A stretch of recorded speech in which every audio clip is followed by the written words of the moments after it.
The Game Boy Advance quickly found its feet in the video game world as a home for plenty of awesome original titles, but also a plethora of sequels, side quests, or straight-up remakes of some of the Super Nintendo's best games. This was none more true than with RPGs, whether Final Fantasy, A Link to the Past, Earthbound, or anything else that you might think of. We would have to wait until the DS for arguably the greatest one, Chrono Trigger, but getting that on the GBA might have been a step too far for such a huge title. One such remake that did get ported over was Breath of Fire, and its sequel, two classic and expansive adventures that don't often make it into the conversation of best RPG for some reason. They were nothing flashy and didn't scream for your attention, but rather quietly took you through the slow burner of a story, rewarding your attention and patience. Yeah, the challenge wasn't the greatest in either game. The gameplay itself was never the most taxing or even involving. But for fans of the style, there's a particular kind of comfort to such a thing.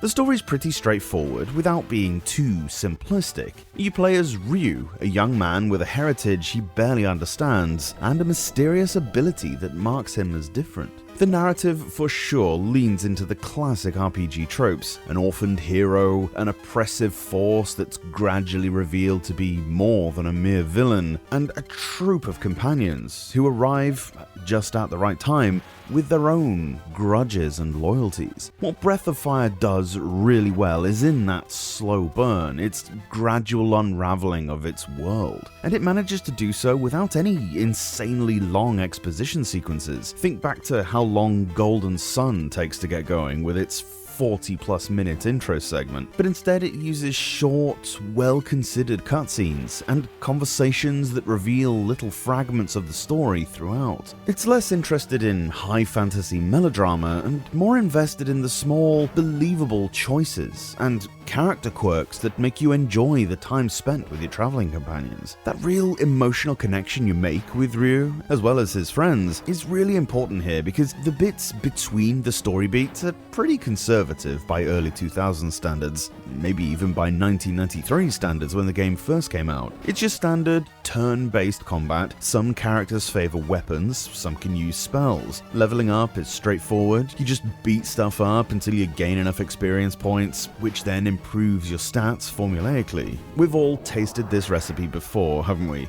It's a real exercise in rolling out the classics, and there is a satisfying mechanical inevitability, if I can put it that way, to the battle system. Deliberate, tuned to thought, but never trying to dazzle with explosive spectacle. Encounters in the overworld are frequent, but rarely tedious, thanks in large part to the auto feature, which is a kind of set and leave thing that tells your team to smash away at the enemies until they're no longer there. During boss fights, you'll need to be more involved, of course, choosing the right times to use your healing items and spells, defend, and so on. Where the game does shine is in exploration. Now, the towns and dungeons aren't vast by really any standard, but they're compact and well considered. Every location feels like it has a purpose. It could be a marketplace that hints at the state of the larger society, a ruined temple that quietly references a forgotten age, an NPC whose cryptic single line of dialogue foretells something that you can only understand later on. As to whether Breath of Fire translates across to the GBA, it's fair to say the presentation is modest and possibly a little safe, but it's definitely competent. The sprites retain that chunky, readable quality that works well on a small screen, and the characters still manage to convey some personality despite the limited pixels. The boss designs in particular are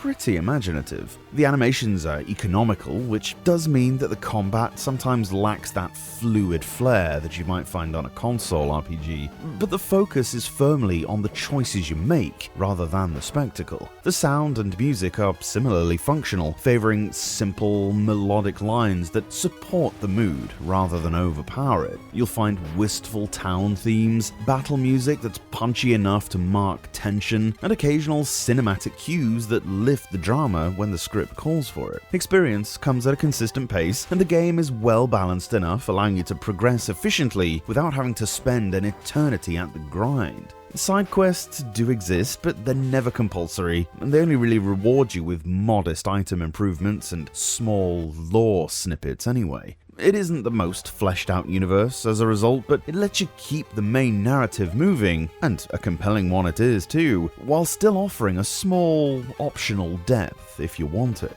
If there is a criticism to be leveled at Breath of Fire, it's probably the same as one of its plus points, strangely, and it really only depends on your own perspective. The game doesn't do extremes. It rarely surprises you. It's not aggressively innovative or anything. It never breaks its own rules. Some will find that a bit unambitious, but for others, that is precisely the appeal, I think. It's a well-made, unflashy RPG that you can drift in and out of as needed. And for a portable console especially, that's a real strength, I think, and is why the game fits really well in this library, possibly even better than it did for the SNES.